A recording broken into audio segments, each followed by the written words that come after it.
Good afternoon. You're listening to My Conscious Dad on your hometown station, AM 1220 KHTS. I'm your host, Jasmine Urbina, here in the studio with my dad, Alex Urbina. So today we're going to be talking about different parenting styles and hopefully give you an opportunity to figure out which one you are and open up some possibilities so you can figure out which one you want to be. Yeah, I think when you talk about consciousness, getting to a higher level of consciousness, through the way that you get to that is through self-awareness, being aware. And so having these discussions and talking about different parenting styles is to really help you identify which parenting style you operate from. And then ask yourself, did I know this? Do I know this? Is it important to me? And why is it important? And now that I know that I do this, is it being effective as a parent? Is it helping me be a better parent? Is it helping my kids be, more powerful and loving and compassionate? Am I building them up or am I tearing them down? So this isn't really to bash anybody or to say one's better than the other or one's right and one's wrong. It's really just to break it down and look at it and explore it from all different ways so that we can be more aware and then think for ourselves and decide whether we want to change it or start working on ourselves. That's really what this work is about. When we talk about consciousness, it's about inviting people to want to take a look at it, take a good, deep, honest look, and then decide if they want to change it, if they want to make it, a better version of themselves. I think a lot of people would initially maybe want to be a little bit defensive when what we go over today. Well, that's what the ego wants to do. It wants to defend itself, right? Right. And I think it would be a really good idea and really powerful place to come from if you listen to what we're going to share today from an open place and understand that it's not to make you bad or wrong, but to help you maybe be better as a parent. I hope that you listen to all of our shows from that place. In fact, I invite everybody to listen from a place of being open to the possibility that there's more work to be done on you, on me, on everybody. And if you are always open to continue to work, then you have to have a little bit of humbleness. You got to be willing to look at some of your faults, look at some of your shortcomings, and just go, okay, now that I'm acknowledging them and I can see them, I'm going to embrace them. So then I can choose to let them go and then recreate something new and rediscover a new version of myself, right? Reinvent myself. Right. So let's talk about the different parenting styles. Let's start off with the authoritarian parenting style. In this style of parenting, the children are expected basically to follow the strict rules that are established by the parents. And then any attempt at not keeping that rule or failing to follow such rules usually results in some kind of a punishment. And the downfall with this type of parenting style is that most parents fail to explain the reasoning behind these rules. They don't sit down and have, they don't give themselves permission to sit down and explain to why. They feel like they don't have to explain why. It's just because I'm the authoritative person here. I'm the leader. I'm the one that you just need to do it because I said so. And that's usually what they say. That's usually the common thing is because I said so. So if you grew up with parents that was common for them to respond like that when you wanted to know why, they're pretty much the authoritarian parenting style. Right. And as a kid, you are sitting, let's say you got in trouble, you're sitting in your room wondering why, and you're just stuck on it. And like I said, as a kid, you don't know that you can just get off of it. You're sitting there wondering why. And I think if parents could explain why, even if it's in the simplest way that your kid can understand, your kid will get off of it a lot faster. Yeah, if you just for a moment thought and got creative and said, okay, if I was in my son or daughter's shoes and I needed to know why, what would be the best answer that I can come up with? Which takes patience, which takes a certain level of awareness and some higher level consciousness to really sit there and give some effort into thinking of what a good answer would be. And then if you don't have an answer right away, you don't have to just throw out the because I said so. You can say, I'll tell you what, let's, in an hour, let's get back together and I'll explain it to you. That's a good way to basically say, I don't know. Let me think about it. But if you really thought about it and you put some, conscious effort into it and took the time to sit down with your son or daughter and said, look, the reason why this is the rule and this is why I created this is because when you get to be an adult and you leave my home, there are going to be some rules out in society that I want you to learn how to master in my home so you can transition into the world to be this outstanding citizen, to be somebody that I'm proud of that's out in the community making a difference and abiding by the rules. So I don't have to be bailing you out of jail or hear that you're out and fighting all around town, or I want to know that I did the work that I need to do inside my home. And so that's why we have rules, to simulate what real life is like out in society. And so does that make sense to you? And then as your child sits there and processes that, they say, yeah, now that makes sense. Now, because you gave yourself permission to really sit down and give a very clear details about why it's important, now that little child, a little switch got flipped off in their head. And when that little switch gets flipped, it's like, okay, now I understand it. But if you don't take the time explaining to people or teeing things up for them to understand why, they're going to keep doing the same things over and over again, and they're going to keep breaking these rules. And I think it just takes a conscious parent to realize, after the child still can't follow that rule, at some point you got to say, okay, what's missing from me in my communication that I can't get this 6-year-old or 12-year-old to realize how important this rule is, right? Right. And I think you have to kind of instill that value. You have to convince them almost that this is valuable. And then from there on, they can respect your rules and follow because they will also agree that it's valuable. I love that you said that you have to convince them. Your job is to convince, enroll, inspire them, teach them, that why it's important. And especially in today's world, if you're a mom with kids growing up in today's world, or a grandparent, kids in today's world, they need to know why. That's why they call them the why generation. That's not really why, but that's a little kind of a little funny story about the why generation, because they're always asking why. They probably grew up, saying clean your room, but why, right? And so the millennials and the generation Y, they need to know. They're curious. That's the way their brain works. They're born in this world of technology and a lot of data and information, and so they need to understand first. And once you take the time and have the patience and the higher level of consciousness to sit down and explain it to them, you will have them aligned behind you and what you're up to and your family rules like nobody's business. But that's the learning curve that parents need to really realize and make that adjustment. The other parenting style is similar to the authoritarian. It's the authoritative parenting style. And it's, like I said, it's similar to the authoritarian. This parenting style establishes rules and guidelines that their children are expected to follow. However, this parenting style is much more democratic. So the authoritative parents are responsive to their children and willing to listen to their questions. And when their children fail to meet those expectations, these parents are more nurturing and forgiving rather than punishing and not giving them, some room or an open space to be able to negotiate or to work it out with them, right? And so that's really what this is about. And it's, like I said, it's similar to the first parenting style, but there's a little bit more leniency. There's a little more effort. There's a little more conscious effort to work with them, be a little bit more forgiving and have a little bit more compassion.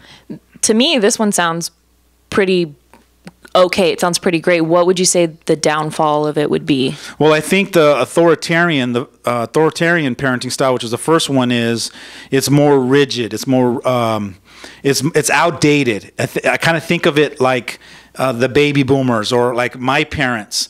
I grew up. My dad, he loved that because I said so, and I don't think it was because he didn't have the patience, but it was just more about the way that his parents raised him. And so he didn't give himself permission, or he didn't start on a journey to really learn and grow interpersonally, and it just wasn't introduced to him, and he didn't seek it out. So he just kind of became a creature of habit. And some parents do that.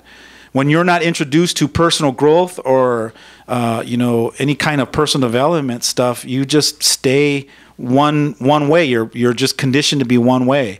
And you could read a few books and make a couple adjustments, but you're not actively working on yourself every day, all day long, being aware, living in the question, challenging yourself. So your growth isn't taking off like some people that's their commitment. They've embarked on a journey of enlightenment and higher level of consciousness. So it's just a different style. So the first parenting style is a little bit outdated. That's back in the days when my parents or your grandparents were growing up. But I think the Generation X have kind of switched over to the authoritative parenting style, and then some of them have overshot it. Some have landed at the authoritative parenting style, and then some have overshot it into the next one, which is the permissive parenting style. Now, the permissive parents, they sometimes are referred to as the indulgent parents. They have very few demands to make of their children. These parents rarely discipline their children because they have relatively low expectations of maturity and self-control. So they kind of tolerate a little bit more from their kids. Permissive parents are generally nurturing and communicative with their parents, often taking on the status of the friend rather than the parent. So they're a little bit, they're not as stern. They don't hold the line saying, look, I'm open to have a discussion about it, but I'm still standing here. It's still not okay with me that this is what you're doing. So would a parent who's an enabler, would they fall under this category? Yes, the enabler would overshoot even the permissive one. It's a little further down. So it's almost like levels. So if you overshot the permissive parenting style, you're the classic enabler. You're afraid of confrontation, right? And there's a little bit of that in the permissive parenting style. Afraid of confrontation. You're parenting from more about wanting to be liked or loved by your kids, rather than parenting from I'm unattached to you loving me or liking me. I'm more committed to you learning this lesson. That's my job as a parent, is to teach you this life lesson. So as a parent that has some insecurities, perhaps, that gets in the way of their parenting style where they become the enabler, a lot of them don't want to confront their kids because they have this need inside of them to be approved by their kids. To, God forbid my kid, cry at night and I hear them say, I hate you, mommy, you're mean, yada, yada, yada. And so, when that comes to your mind as a parent that's, permissive or enabling, it's like the death to you. It's like, you're more committed to being liked by your kids or being their friend, rather than deciding that you're not their friend, that you're their teacher, you're their coach, you're their mentor. And so that's really where the line kind of gets blurred there. So I understand that there's, like you're saying, there's certain set styles of parenting, but is there other options? Like, are there other styles that aren't just like these? Like different versions and variations maybe of the same ones. Does that make sense? There is. I don't want to go too deep into it. I really want to talk about how to get to the level where you're creating an extraordinary relationship with your kids. So before we do that, I want to paint the picture of what the controlling style parent looks like. And when I talk about controlling, I talk really about the authoritarian parent, the one that operates from because I said so. So let's talk about that for a minute and let's kind of paint that picture. If you're the type of parent that you just decided, one day it's like, I always, wanted to be a mom, or I always wanted to be a dad, and you just have kids unconsciously, well, you're probably going to do the best you can as an adult, a young adult in your 20s and your 30s, whenever it is that you decide that you want to have kids. Now, you already have 20, 25, 30 years over that little baby. So automatically you're the leader of that little baby. And so you take that baby under your wings and you're more of the person that's controlling their life. You protect them, when they start walking, you make sure they don't go past a certain point. You're basically in control of them. So you're the controlling parenting style. So you're training yourself to tell them what to do, how to do it, when not to do it. Okay, it's time to go to bed. Okay, all right, that's enough crying now. You're basically guiding them, but you're controlling this little kid, this little baby, until they become a toddler and they start to become a tween. Right around the tween ages, right? They're 10, 11, 12. They start realizing that they have their own voice. And they start realizing they have their own mind and they can think for themselves. And the wise parent starts to realize the controlling parenting style is not going to work as the kid starts to evolve. So what I need to do as a parent to continue to now teach my kid how to continue to grow, I have to change my parenting style. I can't keep controlling my kid in their 12, 13, 15, 16-year-old lives, because that's where we're going to start bumping heads. And very often I'll have clients that'll come to me because they're frustrated that their teen's not listening anymore, or they're constantly getting into battles. And they don't know it yet, but when I start working with them, if they choose to work with me or not, when I start working with them, I paint this picture for them. And I explain to them, you are still probably, most likely, 98%, that you're still the same parent you were when little Jimmy was born. The controlling parent, it's my way, and it's because I said so. And you're still trying to force them to do things the way you want it to look. But you don't realize that they're starting to realize they have their own thoughts. They're starting to realize themselves as their own power. And they want to think for themselves. So they want to be independent. They're trying to flap their wings to realize that they can start to fly. And that contradicts the controlling parenting style. What are you hearing me say as I'm painting that picture for you? I guess I'm kind of realizing that it's okay to be the controlling parent to a certain extent.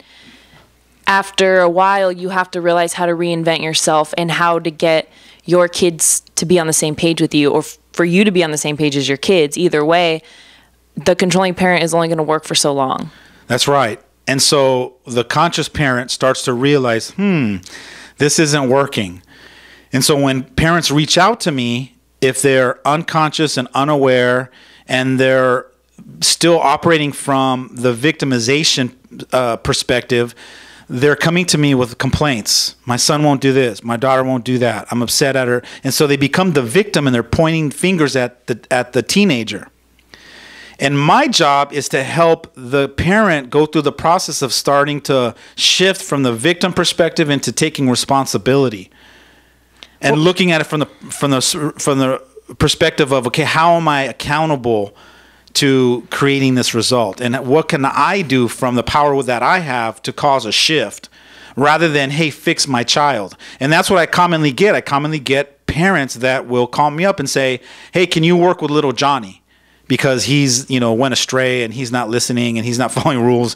And they don't realize that it's not really about little Johnny. Yes, Johnny can use some work. But the person that's going to make the biggest impact is not going to be me.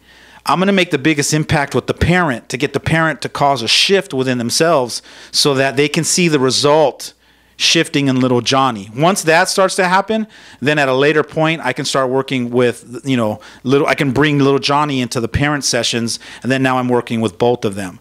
But a lot of times parents, when they realize that that's how I'm going to start the coaching sessions, a lot of them choose out. They don't want to really look at themselves, and they want me to come in and fix their kids. And it's not your kids don't need fixing. You need to make some adjustments and in your parenting style, so that when you make those adjustments, you'll start noticing that the result will start to shift. Your child will start to respond based on how you're showing up as a parent in your home. When we come back from the break, I'm going to break down the distinction of what kind of parenting you should shift to, so that you learn how to model yourself after this parenting style, so that you can give your kids the best opportunity to become powerful, independent, and loving, compassionate kids out in the community, making a difference in the world. Sounds great. Stay tuned for more of My Conscious Dad right here on your hometown station, AM 1220 KHTS.